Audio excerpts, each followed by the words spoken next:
नमस्कार जोहार। नई दिशाएं में मैं कीर्ति चौहान आपका बहुत बहुत स्वागत करती हूँ।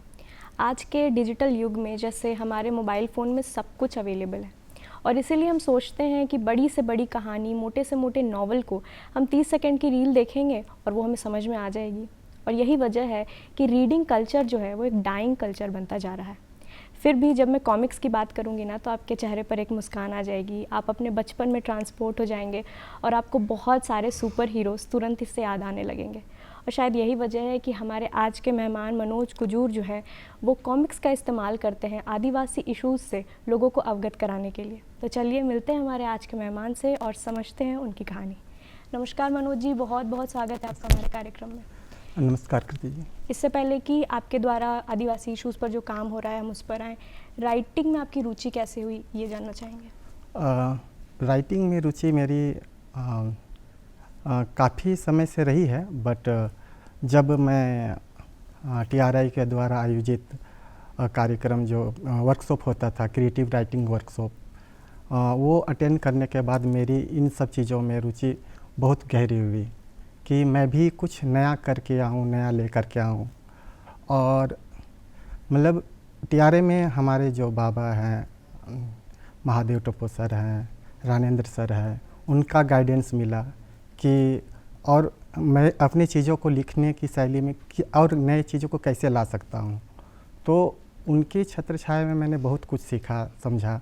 और इस विधा में अभी तक जैसे मैं देख पा रहा हूँ तो इस विधा में हमारे आदिवासी लोग नहीं आ पाए हैं। अच्छा। तो मेरा एक कोशिश पहल था कि इस कॉमिक के ज़रिए अपनी आदिवासी कहानियाँ, आदिवासी फोक टेल्स जो हैं और जो प्रैक्टिसेस हैं और बहुत छोटे छोटे कहानियाँ जो हमारे दादी हमें बताया करती थी, और जैसे सोते समय लोरियाँ सुनाया करते थे, बहुत सारी कहानियाँ थी। तो जब मैं कॉमिक्स पढ़ता था छोटा में, तो नागराज की कहानियाँ और ये सब चीज़ों की कहानियाँ देखता था, तो मेरे को लगता था कि हम लोग की कहानियाँ क्यों नहीं आ रही है। हमारी दादी जो बता रहे हैं, हमारे जो सुपर हीरोज़ हैं आदिवासियों के, जो बहुत अच्छे अच्छे काम किए हैं, जिन्होंने संघर्ष किया है, तो उनकी कहानियाँ नहीं आ रही है। तो एक मन में छोटे समय से ही था कि मैं कुछ इस तरह की लिखूं, कोशिश करूं, लेकिन वो सही गाइडेंस मुझे नहीं मिल पा रही थी। कॉमिक्स पर ही आना चाहेंगे कि कॉमिक लिखने का आइडिया कब आया और उसका इम्प्लीमेंटेशन तक का पूरा जर्नी जो आपका रहा है वो जानना चाहेंगे। बिल्कुल। एक्चुअली मैं जब मेरी मास्टर्स कंप्लीट हुई फोकलोर में सेंट्रल यूनिवर्सिटी ऑफ झारखंड से, तो आदिवासी कंटेंट, आदिवासी राइटिंग्स पे ढूंढ रहा था, पढ़ रहा था। बहुत सारी चीज़ें, कहानियाँ पढ़े, जैसे महादेव दादा की किताबें पढ़ी और कविताएं पढ़ी।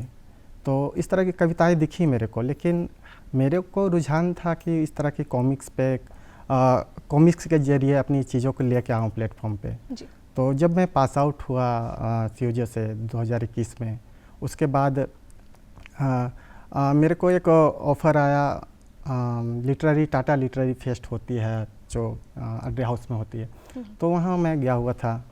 और आदिवासी लाइफ मैटर की टीम भी वहाँ पहुँची हुई थी, उनके साथ बातें हुई, डिस्कशंस हुआ।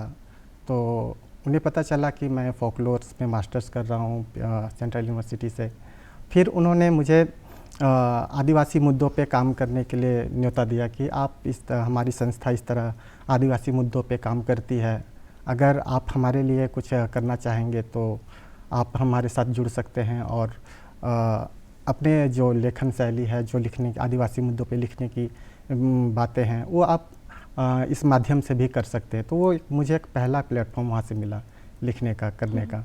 और आदिवासी लाइफ्स मैटर ऑल इंडिया में भी, झारखंड सहित Chhattisgarh, Orissa, even north east और साउथ में भी बहुत सारे ऐसे क्रिएटर्स के साथ बैठ कर के उनको जिनकी इच्छा है लिखने की, कुछ ना कुछ अपने मुद्दे पे, अपने परिवेश के संबंध में लिखना है, तो उन सबको वहाँ मौका मिलता है लिखने के लिए।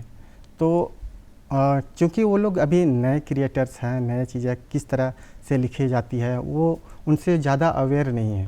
जी, तो आदिवासी लाइफ मैटर पर ही मैं जानना चाहूँगी कि क्या मेन स्ट्रीम मीडिया में आदिवासी लोगों को मौका नहीं मिल रहा था कि अलग से एक मीडिया पोर्टल की ज़रूरत पड़ी?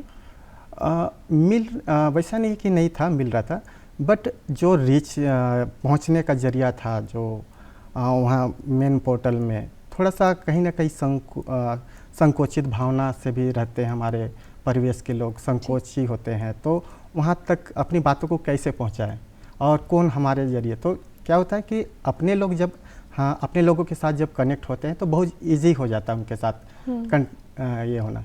तो वो चीज़ को शायद आदिवासी लाइफ मैटर ने समझा। तो फिर जब मैं जुड़ा तो सच में देखा, जब उनकी राइटिंग्स आने लगी तो देखा कि नहीं, बहुत सारी इसमें जो फ्रेमिंग का है वो गड़बड़ है, बहुत सारे ग्रामेटिकल मिस्टेक्स है। तो उनको करेक्ट करता गया और उनके बहुत सारे आर्टिकल्स जो ऑनलाइन प्लेटफॉर्म है उसमें पब्लिश हुए। जब उनकी वो आर्टिकल्स पब्लिश होती थी उस पर, तो वो बहुत खुश होते थे कि मेरी आर्टिकल आई, मैंने लिखा था, मैंने एफर्ट किया था। तो वो जो उनकी खुशी है देखना, तो वो मैं जब मिलता था उनसे बातें करता था तो लगता था कि हाँ, मैं जो काम कर रहा हूँ और जो प्रयास इनका तरफ से जो एफर्ट आ रहा है वो बहुत काबिल तारीफ़ है। और ये प्लेटफॉर्म इसी तरह इनको इस तरह सपोर्ट देता रहे और ये लोग आगे बढ़ते रहें। जी, आपकी जो कॉमिक छपी है जंगल किताब में वो, हाँ। और उसमें आपकी एक कविता भी है जो कि वो भी आदिवासी इश्यूज़ पर ही है। तो यदि आप चाहें तो उसके आप शुरू के कुछ पंक्ति जो है वो सुना सकते हैं हमारे दर्शकों को। बिल्कुल। आदिवासी लाइफ मैटर में काम करते हुए मुझे इंकलाब जिन करके एक स्टूडियो है जो दिल्ली में है, वो कॉमिक्स पे काम करते हैं। और इस जो लास्ट ईयर जो मैं इस कॉमिक को लिख रहा था तो उनका इशू जो हर इशू जंगल इशू था। तो जंगल और आदिवासी बहुत कनेक्टेड है, बहुत गहरा संबंध है। तो मुझे भी लगा कि नहीं, इस पे कुछ लिखना चाहिए। तो मेरे को तो आइडिया मन में था पहले से कि हाँ कॉमिक्स है तो किस तरह का कॉमिक्स है। और इनका पहले का फिर मैंने इनका वेबसाइट सर्च किया, देखा कि अच्छा इस तरह की कविताएं लिखते हैं ये लोग, इलिस्ट्रेशन को माध्यम बना करके उसको प्रेजेंट करते हैं। तो मेरे को बहुत नया लगा, नया चीज़ें सीखने को मिला। तो मैं एक इशूज़ था जंगल जो बुक में आई है उस पे लिखने को मिला।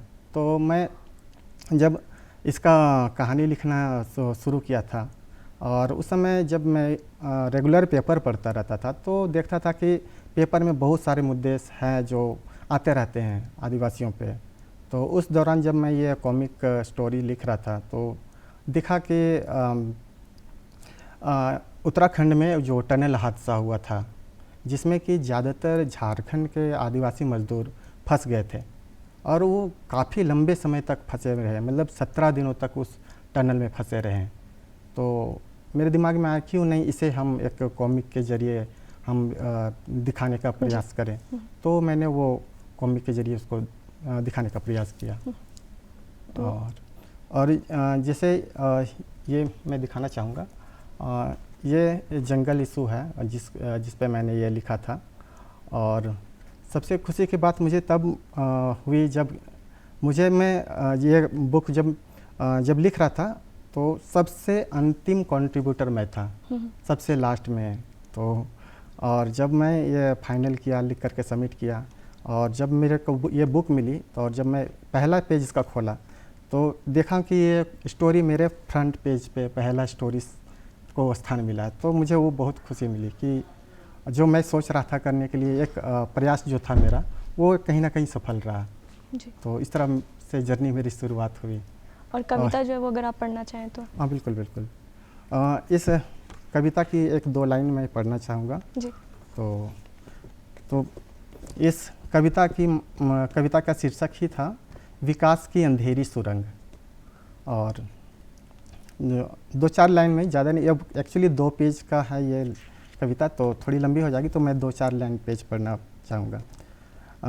उधर देश की दिवाली के उत्सव एवं प्रकाश के सराबोर में डूबा और इधर देश के 41 मजदूर पाषाण काल की भांति गुफा में 17 दिनों फंसे क्यों, जाने आज कैसे फंसे हैं एक आधुनिक सुरंग में इस स्वघोषित विश्व गुरु देश के लाचार आदिवासी और दलित मजदूर। झारखंड के नौजवान मजदूर राजेंद्र बेदिया की मां फुलकुमारी देवी के आंसू रोकने की हो रही है पुरजोर कोशिश, पर इस बेबस पलायन का दर्द समझे कौन। तो एक पलायन का भी बहुत बड़ा मुद्दा रहा है, जिसकी वजह से देखता हूँ मैं कि हमारे बहुत सारे मजदूर जो आदिवासी वर्ग से आते हैं वो अपने जीविकोपार्जन के लिए निकलते रहते हैं। मनोज जी, आपकी कविता से भी, और क्योंकि आप जो आदिवासी इशूज़ है उस पर बहुत स्ट्रांगली बिलीव भी करते हैं, तो मैं जानना चाहूँगी कि क्या कुछ ऐसी चुनौतियाँ हैं जो आपको लगता है कि इन सारे मुद्दों पर, आदिवासी इशूज़ पर लोगों को और लिखना चाहिए या और काम होना चाहिए? बिल्कुल, ऐसे बहुत सारे मुद्दे हैं जिन पे कि लोगों को इनिशिएटिव लेकर के आगे आना चाहिए। जैसे पलायन का मुद्दा तो बहुत ज़्यादा है जी। और सबसे ज़्यादा बड़ा मुद्दा देखेंगे इस झारखंड के परिवेश में तो ट्रैफिकिंग का सबसे बड़ा मुद्दा है। तो वो सबसे बड़ा इशूज़ है। उसमें बहुत सारे हमारे जो आदिवासी लेखक हैं और पोइट्री जिन्होंने की है तो उन्होंने बहुत सारे लिखे हैं कविताएं, लेकिन वो दर्द और जो ट्रैफिकिंग का दर्द जो परिवार झेलता है उन्हें महसूस होता है कि वो किस तरह का परिवेश में रह करके वहाँ पहुँच के कितना कष्ट झेलते हैं। तो वो आते रहती हैं जी। तो इन कुछ मुद्दों पर आपको लगता है कि और काम होने की ज़रूरत है। आपके अपनी ज़िंदगी के बारे पे भी थोड़ा सा आना चाहेंगे कि अभी तक आपने जितना भी काम किया है इसके बाद आगे का क्या गोल है? आप क्या सोचते हैं कि आगे क्या कुछ कहानियाँ लिखनी है, क्या कुछ गोल है आपका? बिल्कुल, इन सब मुद्दों पे तो आनी ही चाहिए और बहुत सारे ऐसे मुद्दे हैं जो अभी तक लोग वहाँ तक पहुँचे नहीं हैं, जिसमें से मैं बताना चाहूँगा कि जैसे हमारे यूथ में देखें तो भटकाव बहुत ज़्यादा है, लोग भटक रहे हैं, मतलब पढ़ाई और संस्कृति बचाने की ओर तो दौड़ रहे हैं, बट ना पढ़ाई का जो महत्व है उनसे कहीं ना कहीं दूर हो रहे हैं। और जॉब का जो क्राइसिस है उसमें नई दिशाएं, जिसे नई राह नहीं तलाश पा रहे हैं, तो एक सबसे बड़ा मुद्दा बनता है कि वो भटकाव आ रहा है उनमें। और जो सरकारी जॉब का जो रुझान है उसके पीछे अपने समय गंवा रहे हैं और बहुत सारे क्रिएटिव्स काम्स हैं जिनके पीछे कोई एफर्ट नहीं किया जा रहा है। तो वो उन सब एफर्ट पे काम करें और नए आइडियाज़ पे काम करें तो बहुत सारी अपॉर्चुनिटीज़ खुले हुए हैं जिससे बढ़ कर के वो लोग अपने जीवन यापन के लिए अपने संसाधन को जुटा पाएंगे। बहुत सारे तरीके, जैसे फ्रीलांसिंग का काम है, तो उन सब चीज़ों को भी अपने जीवन में ला करके आगे बढ़ सकते हैं। जी, मैं आपके गोल के बारे में पूछ रही थी कि आने वाले समय में क्या कुछ कहानियाँ आप, हो सकता है कि पेंडिंग हो, कुछ समय में आए, वैसी कौन सी कहानियाँ हैं? बिल्कुल, मैं एक कॉमिक्स के ज़रिए ही यहाँ के जैसे फ्रीडम फाइटर्स हैं और झारखंड आंदोलन के जो अग्रणी अगुवा रहे हैं, जो काम किए हैं झारखंड आंदोलन के दौरान झारखंड को बनाने में, उन सब पे मैं कुछ कॉमिक्स के ज़रिए कामों को दिखाना चाहूँगा, उनके कामों को। मनोज जी, जब आप बात कर रहे थे ना तो आप बता रहे थे कि आजकल जो लोगों को है कि नौकरी के पीछे ही भाग रहे हैं, बहुत सारे अन्य ऑप्शन है पर वो नहीं देखते हैं, और इसका कारण ये है कि जो फैमिली है वो सपोर्ट ही इसी चीज़ में करती है कि आप एक स्टेबिलिटी ढूंढिए, आप नौकरी ढूंढिए। बट ऐसे में आपने थोड़ा सा नॉन ट्रेडिशनल पाथ लिया है, राइटिंग कर रहे हैं, तो मैं जानना चाहूँगी कि आपके फैमिली से कैसा सपोर्ट है? बिल्कुल, मैं भी एक टाइम था जब सरकारी जॉब के पीछे दौड़ रहा था। इवन मैं 2016 में as a city manager join किया था नगर निगम में। अच्छा। और मैंने 3 साल वहाँ काम किया, शहर का परिवेश को समझा, वहाँ के हाइजीन सिस्टम्स को समझा और शहर की किस तरह की चुनौतियाँ हैं उनको समझा। तो उस दौरान देखा मैंने कि मतलब काम बहुत सारे हैं जो इनिशिएटिव लेकर के काम किया जा सकता है। और जिस वक्त मैं सिटी मैनेजर था उस समय स्वच्छता सर्वेक्षण बहुत ज़ोरों से चल रहा था, और जैसे स्वच्छता सर्वेक्षण था और शहरों की साफ़ सफाई और सॉलिड वेस्ट मैनेजमेंट प्लांट, जैसे कि बहुत सारे प्लास्टिक्स वगैरह निकल जा रहे हैं, तो उसके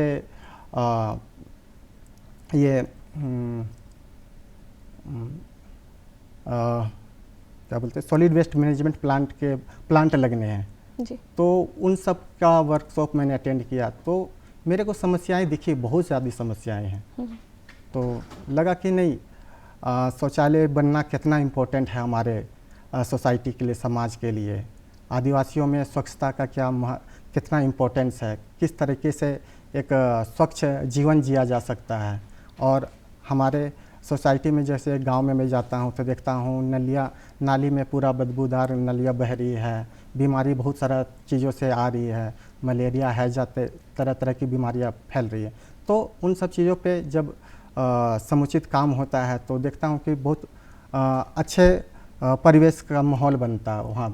मनोज जी, हाँ। मैं जानना चाह रही थी कि आपने जब ये डिसीज़न लिया कि मुझे राइटर बनना है, तो इस डिसीज़न को कितना सपोर्ट मिला आपके परिवार से?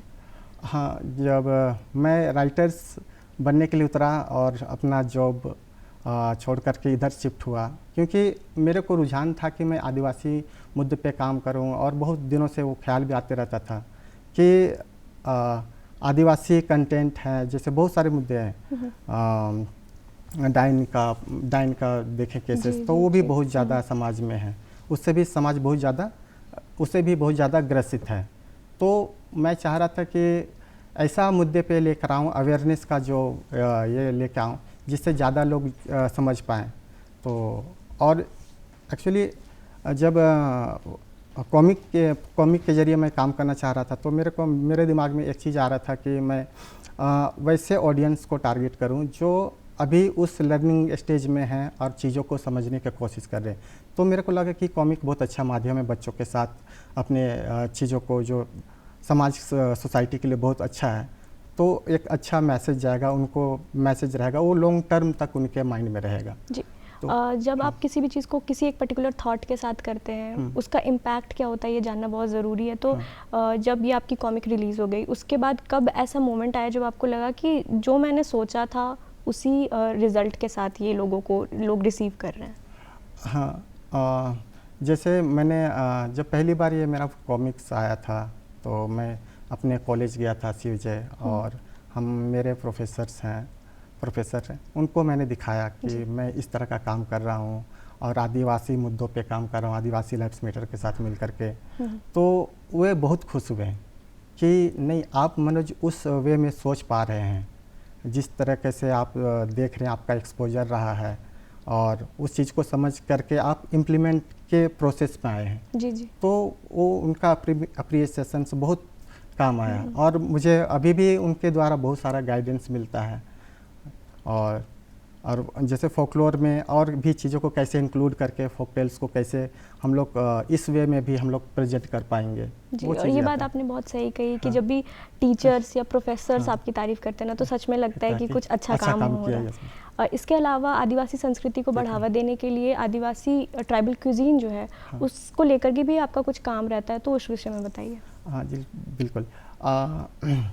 जब मैं वही बताऊँगा कि जब मैंने फोकलोर्स कंप्लीट किया, उसके बाद आदिवासी लाइव्स मैटर में जुड़ा, उसके बाद फिर ट्राइबल रिसर्च इंस्टीट्यूट है, उनके साथ इन्वॉल्व हुआ, वहाँ से जानने की कोशिश किया आदिवासी मुद्दों पे किस तरह के काम होते हैं। तो मुझे पता चला, पेपर में एडवर्टीजमेंट आया था कि पारंपरिक ट्राइबल कुजीन पे एक कंपटीशन होना है। तो मैंने एडवर्टीजमेंट पढ़ा और लगा कि नहीं, ये तो मेरे समाज का है, ट्राइबल चीज़ों को और आगे दिखाने और लोगों तक फैलाने का माध्यम बन सकता है जी। और जैसे कि हमारा ट्राइबल कल्चर में खान पान बहुत सिंपल रहा है, बट लेकिन इतना पौष्टिक और गुणों से भरपूर रहा है कि मतलब हम एनर्जेटिक रहे हैं लोग। काम, चाहे खेतों में काम करना हो, चाहे न्यूट्रिशंस के मामले में देखें तो कुपोषण वगैरह सब भी समस्याओं से ज़्यादा इफ़ेक्ट नहीं रहे। लेकिन देखता हूँ कि कभी कभी बाहरी परिवेश में आने के, बाहरी संस्कृति के आने के बाद लोग अपने फूड हैबिट्स को स्विच कर रहे हैं। स्विच करते हैं तो उसका खामियाजा फिर हम लोग को मिलता है दिखने को। जैसे पहले हमारे समाज में देखेंगे तो ये डायबिटीज़ की समस्या नहीं थी, लेकिन अभी क्या है कि हमारे समाज में फिजिकल वर्क्स नहीं आ रहे हैं, इस विकास की ओर आगे अग्रसित हो रहे हैं, बट अपने लाइफ स्टाइल के जो लाइफ जर्नी रहा है, किस तरह का वर्क रहा है, उस पर फोकस नहीं हो पाते हैं। लेकिन जब और हमारा खान पान का जो सप्लीमेंट रहा है उसको छोड़ करके दूसरे चीज़ों को जैसे देखें क्या बोलते हो अनहाइजीन फूड, जैसे जंक फूड कहना जंक फूड, वही जंक फूड की ओर ज़्यादा अट्रैक्ट हो रहे हैं। और हमारे आदिवासी बच्चे में नहीं था। इवन जब मैं छोटा था और गांव में रहता था तो देखता था कि आंगनबाड़ी में बहुत अच्छा वो घाटा मिलता था, गेहूं का घाटा सब बना हुआ रहता था और वो बहुत पौष्टिक होता था। और जो कुपोषण और ये जो चीज़ें हैं उससे मतलब उससे बच जाते थे। तो अभी का जब जनरेशन के बच्चों को देख रहा हूँ तो वो जंक फूड की ओर ज़्यादा आकर्षित है। तो एक गैप दिख रहा है जी। कि जो हमारे जो मिलेट्स जो भी लास्ट ईयर सरकार ने मिलेट्स ईयर्स भी मनाया था, तो वो कितना इम्पोर्टेंट है हमारे फूड कल्चर के लिए जी। जो हमारे पूर्वज उगाते आए हैं उनको बहुत पहले से नॉलेज था इन सब चीज़ों का इम्पोर्टेंस। जी, आप बता रहे थे आपको कॉम्पिटिशन्स के बारे में पता चला कि ट्राइबल कुजीन्स को लेकर के भी कॉम्पिटिशन होता है, तो वहाँ से बताइए। हाँ, तो मैं ट्राइबल कुजीन्स का जो कंपटीशन आया तो मैंने उसका फॉर्म भरा, सबमिट किया और लास्टली जब स्टॉल मुझे अलॉट किया गया तो हमारी टीम है जिसको मैं रिप्रेजेंट करता हूँ, हमारी टीम के मेंबर्स हैं वो, हम लोग ओरा का थाली नाम से एक स्टॉल लगाया हमने और एकदम पूरा एथनिक फूड जो गांव में पारंपरिक जिसमें कि ज़्यादा तड़क भड़क चीज़ों इंक्लूड नहीं किया जाता, उन सब खानों को लेकर के मैं स्टॉल पे आया, हमारी टीम लेके आई।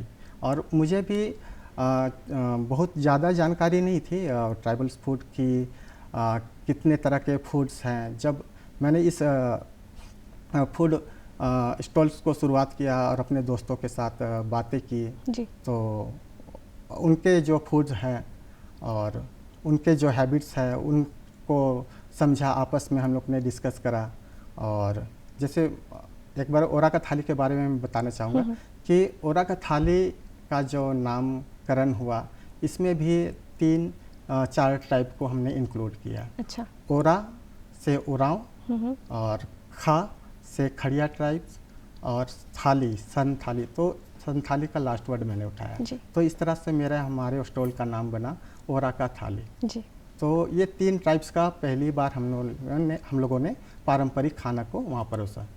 तो और इस तरह का सामूहिकता वाला जो भाव लेकर हम लोग ने काम शुरू किया उसका रिजल्ट बहुत अच्छा रहा जी। और नया इनोवेटिव था। मेरे जो ग्रुप मेंबर्स थे वो पूरा एक्टिव कि नहीं, हमारे अपने कल्चर को, फूड हैबिट को वहाँ दिखाना है, प्रेजेंट करना है और सब ने पूरा एनर्जी के साथ काम किया जी। और इसका रिजल्ट भी है कि आप कंपटीशन जीते भी। और मैं इस पर ही आना चाह रही थी कि ये तो आपने जीता ही, इसके अलावा आपने बहुत सारे अपने काम को लेकर के ट्राइबल इश्यूज़ पर बहुत सारे अवार्ड्स एंड रिकॉग्नाइजेशंस भी आपको मिले हैं। मैं जानना चाहूँगी आप उनके बारे में बताएं। जैसे इस लास्ट टाइम मेरे को 3rd प्राइज़ मिला और लास्ट ईयर 24 में मेरी फिर एक बार स्टॉल्स लगी और इस बार मेरे को डबल जिम्मेदारी मिली कि आपको कल्चरल टीम को भी कोऑर्डिनेट करना है। और स्टॉल तो मैं देख ही रहा हूँ और प्लस कल्चरल टीम को भी कोऑर्डिनेट करना है। तो उस कल्चरल टीम को जब कोऑर्डिनेट कर रहा था और अपने झारखंड का झरोखा नाम से वो रैंप वॉक कम्युनिटी वॉक पे है। अच्छा। हाँ, एक कम्युनिटी वॉक हमने कोऑर्डिनेट किया और 9 अगस्त तो विश्व आदिवासी दिवस के उपलक्ष्य में उस दिन वो टीम पर परफॉर्म किया। तो वो टीम का परफॉर्मेंस इतना ज़बरदस्त था और वो कम्युनिटी वर्क इतना अच्छा था जिसमें पारंपरिक जो वाद्य यंत्र है उनका लाइव बजना और लाइव उनका परफॉर्मेंस वो बहुत अमेजिंग था जी। और जब इस इवेंट्स का एक खासियत और मैं बताना चाहूँगा, जब ये इवेंट शुरू हुआ और हमारे राज्य के माननीय सीएम हेमंत सोरेन जी और उनकी वाइफ कल्पना सोरेन जी बैठी हुई थी वहाँ पे, तो वो उन चीज़ों को ना बहुत अप्रिशिएट किए और बहुत अप्रिशिएट किया और उनके सोशल मीडियाज़ में भी हमारे जो कलाकार थे उनके पोस्ट हुए हैं। तो वो देख करके मुझे लगा कि नहीं, हमारा मेहनत बहुत सक्सेसफुल रहा। मैंने जिस लेवल तक इसको पहुंचाना था मैंने वो काम कर दिया। तो वो संतुष्टि का भाव आ रहा था, तो बहुत अमेजिंग लग रहा था मुझे। जी, एक चीज़ जो मैं और जानना चाहूँगी कि आदिवासी मुद्दों पर बात इसलिए भी होती है क्योंकि हम समझते हैं कि वो पिछड़े हुए हैं और पिछड़ापन का एक बहुत बड़ा कारण है शिक्षा। तो आदिवासियों की झारखंड राज्य में शिक्षा की क्या स्थिति है? अगर शिक्षा की बात करें तो इंटीरियर्स में जिस तरह के संसाधन उनको मिलना चाहिए, शहरी युवाओं जो शहरी सुविधाओं से लैस है बच्चे हैं, और गांव में तो वो कहीं ना कहीं अभाव है। जैसे यहाँ पे हम देखते हैं कि इंटरनेट की सारी सुविधाएं हैं, यहाँ के बच्चे लोग पूरी इंटरनेट के माध्यम से पूरी सारी चीज़ों से एक्सेस मिलता है, वर्ल्ड वाइड उनको एक्सेस मिलता है। बट वो चुनौतियाँ गांव के बच्चों को साथ आती है, उनके पास ना अर्निंग का वैसा संसाधन नहीं है कि वो महंगे मोबाइल्स खरीद पाएँ और वो नेट का रिचार्ज कर पाएँ, तो वो सब चुनौतियाँ रहती हैं। और जब मैं गांव में भी था तो मेरे साथ भी ये समस्या आ रही थी कि मैं कैसे पढ़ूँ। और क्या है कि बहुत सारे बुक्स जो है कि शहरों में ज़्यादातर अवेलेबल है, गांव में वैसा नहीं है। और अभी बहुत सारे लोग जो लाइब्रेरी पे काम कर रहे हैं, विलेज लाइब्रेरी पे काम कर रहे हैं, तो बहुत लोग का वो प्रयास बहुत सराहनीय है। मुझे बहुत अच्छा लगता है कि इस लेवल पे भी अभी काम होना शुरू हो गया है। जी, तो शिक्षा को लेकर के एक बहुत बड़ी चुनौती है रिसोर्सेज की, कि रिसोर्सेज ही नहीं है, इस वजह से ही पिछड़ापन है थोड़ा सा। हमारे जितने भी दर्शक आज ये कार्यक्रम देख रहे हैं, उनको यदि आदिवासी मुद्दों से लेकर के अगर आप कुछ कहना चाहेंगे तो वो क्या होगा? मैं दर्शकों और हमारे युवा साथियों को यही संदेश देना चाहूँगा कि अपने क्रिएटिविटी को जगाए रखें और जहाँ भी मौका मिले सीखने का, करने का, नया कुछ करने का, ज़रूर पहुँचे और सीखने का कोशिश करें। उसके प्रोसेस को ढूंढें कि वो किस तरह वर्क करेगा, और वो और अपने प्लान्स जो हैं, आप जो करना चाहते हैं, जो आपका सराउंडिंग में जो आपके सपोर्टर्स हैं या फिर आपके मार्गदर्शक हैं, उनके साथ ज़रूर डिस्कस करें।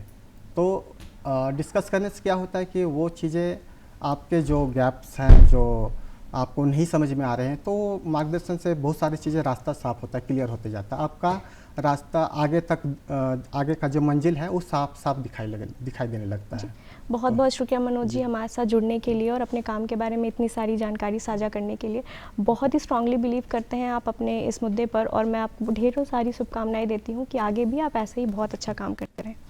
इसी तरीके से हर हफ्ते हम आपकी मुलाकात ऐसे मेहमानों से कराते हैं जो किसी न किसी तरीके से एक सकारात्मक बदलाव लाने के लिए प्रयासरत हों। आज के लिए बस इतना ही, मुझे दीजिए इजाज़त। मैं मिलूंगी आपको नई दिशाएं के अगले अंक में, तब तक के लिए जोहार।